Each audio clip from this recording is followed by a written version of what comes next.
नमस्कार, मैं नवीन कुमार मनीष आपके सामने रियल नंबर के topic 2 fundamental theory of arithmetic के साथ आपके सामने उपस्थित हुआ हूँ।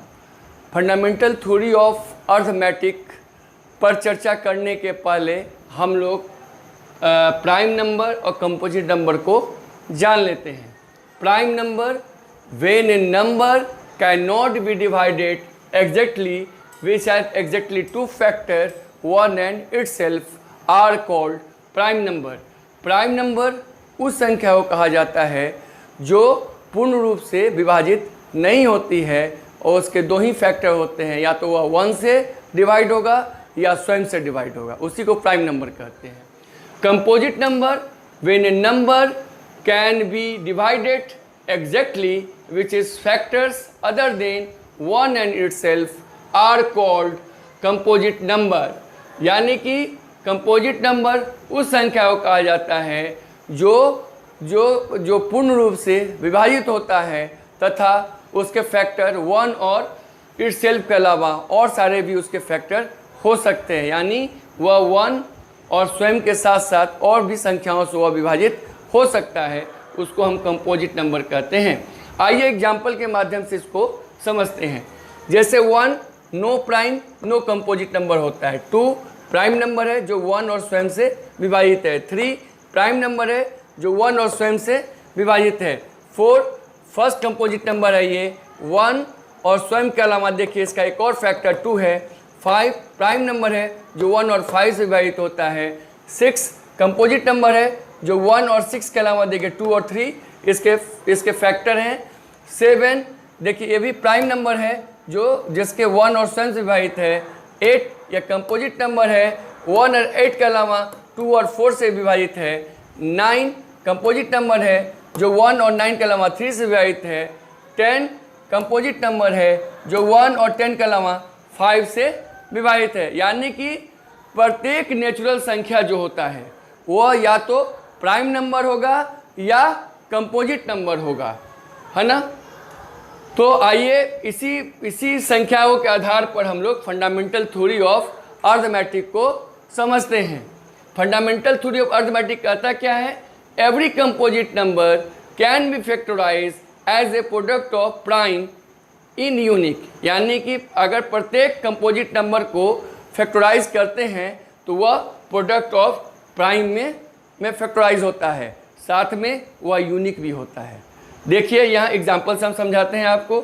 एग्जाम्पल जैसे 4 है वह 2 में विभाजित होगा, 6 है 2 में विभाजित होगा, 8 जो है 2 में विभाजित यानी 2 में विभाजित होगा, 12 जो होगा 2 में विभाजित होगा, 14 जो है 2 और 7 में 7 फैक्टराइज होगा, 16 का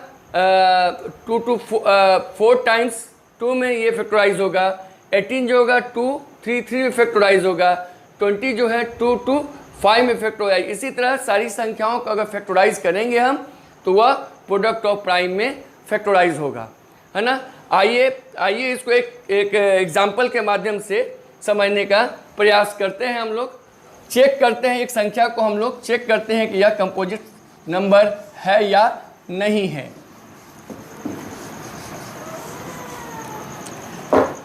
चेक 32760 is composite।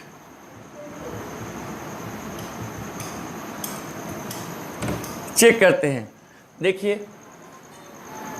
32760 अगर 2 से इसको डिवाइड करेंगे तो यह 16380 में विभाजित होगा, फिर 2 से इसको विभाजित करेंगे तो 8190 में विभाजित होगा, फिर इसको 2 से विभाजित करेंगे तो 4095 में विभाजित होगा, फिर इसको 5 से विभाजित करेंगे तो यह 819 में विभाजित होगा, फिर अगर इसको 3 से विभाजित करेंगे तो ये 273 में विभाजित होगा, फिर अगर इसको 3 से विभाजित करेंगे तो ये 91 में विभाजित होगा, फिर अगर इसको 30 से विभाजित करेंगे तो ये 7 में विभाजित होगा। अर्थात 32760 में देखिए इसके फैक्टर्स को हम लिख रहे हैं 2 × 2 × 2 और फिर देखिए 3 इंटू 3, फिर इंटू 5 इंटू 7 इंटू 13, अर्थात देखिए 2 पर Q,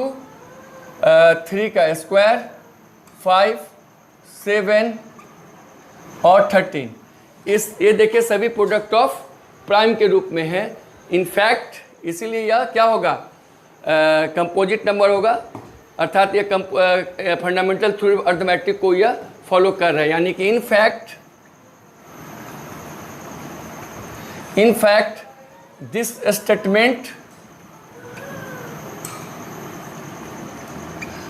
statement are true. It is called fundamental theory of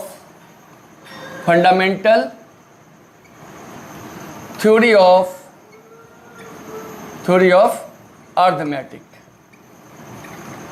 इस तरह से यह सिद्ध हो जाता है कि यह जो है प्रोडक्ट ऑफ प्राइम है, यानी कि कोई भी संख्याएं जो होगी नेचुरल नंबर की, वो सभी क्या होगा, प्रोडक्ट ऑफ प्राइम, यानी कि फंडामेंटल थ्योरी ऑफ अरिथमेटिक को वो फॉलो करेगा।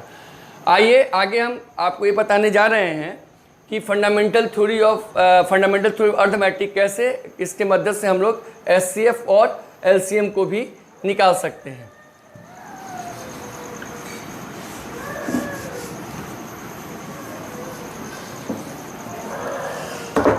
To find HCF and LCM of two positive integers using fundamental theory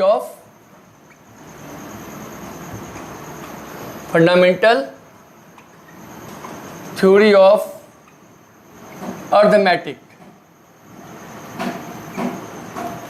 है ना। आइए हम लोग देखते हैं तो कहता क्या है, एचसीएफ कहता क्या है, product of the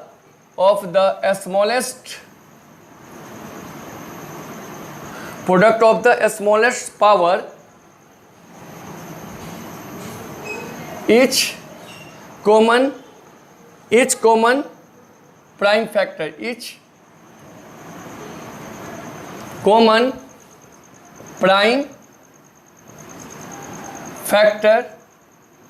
in given number in the number।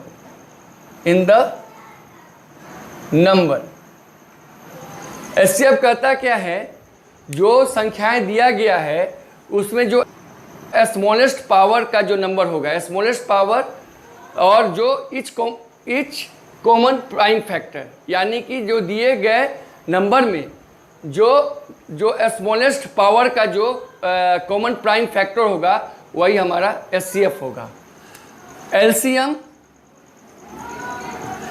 HCF को कहा जाता है हाईएस्ट कॉमन फैक्टर और एलसीएम को कहा जाता है लोएस्ट कॉमन मल्टीपल। ये क्या कहता है, product of the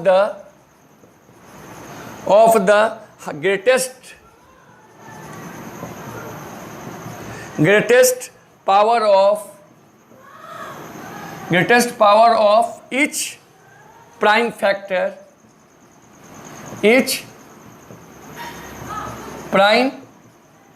each prime factor involved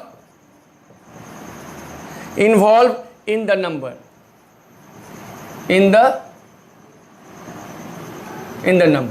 कहता क्या है, जो संख्याएं दिया गया है उस संख्याएं में जो ग्रेटेस्ट पावर होता है प्रत्येक प्राइम फैक्टर में, वही जो सभी उस संख्याओं को क्या करते हैं, जितने भी इसमें प्राइम फैक्टर आएंगे जिसमें ग्रेटेस्ट पावर जो होगा, वो सभी जो होते हैं वो एलसीएम में आते हैं। आइए इसको एक एग्जांपल से हम लोग समझते हैं।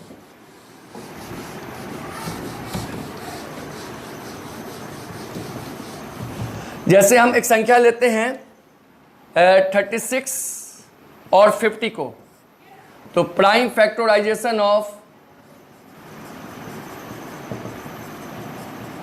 36 क्या होगा? 2 3 2 2 जा 4 12 और 3 जा 36। इसमें डिवीजन होगा प्राइम फैक्टराइजेशन ऑफ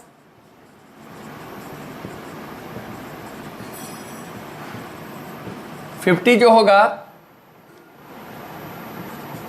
वो होगा आपको 2 5 और 5 में होगा। ठीक है, अब देखिए इसको हम लोग ऐसे लिख सकते हैं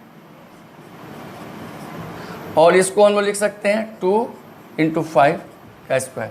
अब यहाँ देखिए, यहाँ कॉमन फैक्टर क्या कह रहा है? Smallest power etch common prime factors. यहाँ देखिए, यहाँ जो है केवल ये जो है स्मॉलेस्ट कॉमन फैक्टर में है, जो दोनों में है, इसीलिए यहाँ क्या होगा? ये देखिए, यही नंबर एकमात्र है जो दोनों में एक ही है, तो ये लोएस्ट कॉमन फैक्टर के रूप में है यहाँ पे। यानी यहाँ हम HCF यहाँ हमारा क्या मिल जाएगा? और कोई भी संख्या यहाँ पर देखिए कॉमन फैक्टर में नहीं है, 2 है, तो यही जो है मिनिमम कर रहा है। देखिए यहाँ पर हमने क्या लिखा है? Smallest power. तो स्मॉलेस्ट पावर में देखिए यहाँ 1 है, केवल 1 के साथ, तो यही संख्या जो होगी यह आपका HCF हो जाएगा। LCM के बारे में मैंने क्या बताया? LCM में कहा हमने greatest power of the each prime factor involve in the number. तो प्रत्येक में देखिए मैक्सिमम पावर में कौन कौन सा है, तो 2 देखिए यहाँ पर 2 के स्क्वायर में मैक्सिमम पावर में है, तो 2 स्क्वायर हो जाएगा। 3 इसमें कहीं भी नहीं है, यही इसलिए है मैक्सिमम पावर में है, तो 3 स्क्वायर हो जाएगा। और 5 भी देखिए सिंगल है, ये भी मैक्सिमम पावर में है, यानी कि 5 स्क्वायर हो जाए, यानी कि 4 × 9 × 25।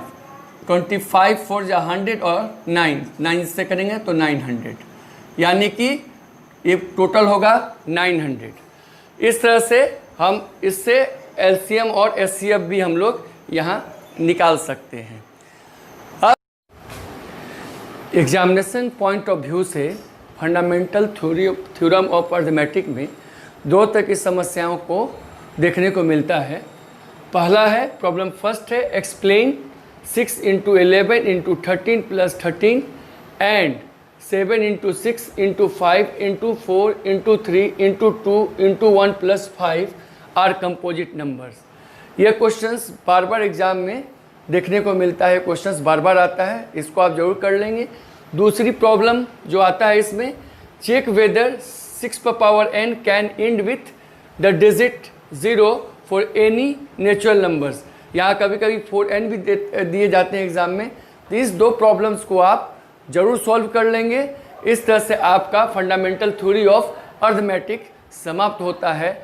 आपको ये क्लास कैसा लगा इसको कमेंट बॉक्स में ज़रूर बताएंगे, और ये समस्याएं अगर कहीं प्रॉब्लम आती है तो आप मुझे कमेंट बॉक्स में ज़रूर बताएंगे, तो ये क्लासेस प्रॉब्लम पर भी हम लोग कर लेंगे। धन्यवाद।